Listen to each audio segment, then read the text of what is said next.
Ito po ang inyong lingkod, Attorney Renan Tepi Sulit, abogado sa Pilipinas at isang registered migration agent sa Australia. Ako po'y natutuwa ngayong araw na ito sapagkat inilabas ng Australian Certified Trainers ang kanilang OSCE battery test. Ano po ang ibig sabihin nito? Ang OSCE po ay ang last stage ng OBA examination. Ito po yung clinical part of the examination. At ang ginawa ng Australian Certified Trainers ay magkakaroon sila ng OSCE battery test to test the endurance, pacing, presence of mind, at ang skill ng ating mga kababayang nurses. Ito po ay para sa ating mga internationally registered nurses na handa nang sumabak sa OSCE sa Australia.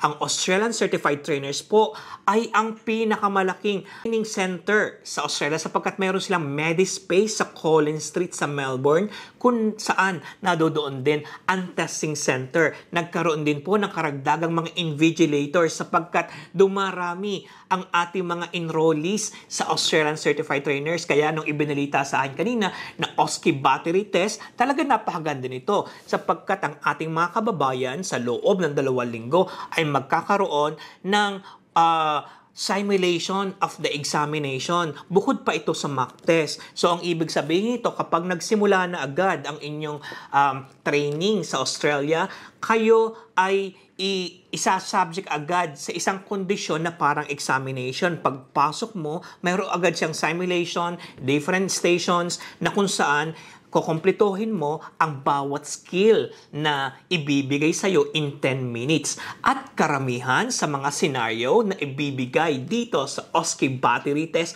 ay yung mga most frequently given scenario sa OSCE. Kaya naman, ito ay isang advantage sa aking mga RPS ambassadors. Kaya naman, kung ang ating mga kababayan, lalong-lalo na ang mga nurses na narito sa Middle East, inyong samantalahin ang pagkakataong ito, maaari nyo rin akong i-WhatsApp sa +61 415 831 158 o ang atin namang dito sa RPS Dubai ang 0502-811-608. Napakaganda po nitong OSCE battery test. One of a kind na nagpapatunay lamang na ang Australian Certified Trainers ay unparalleled.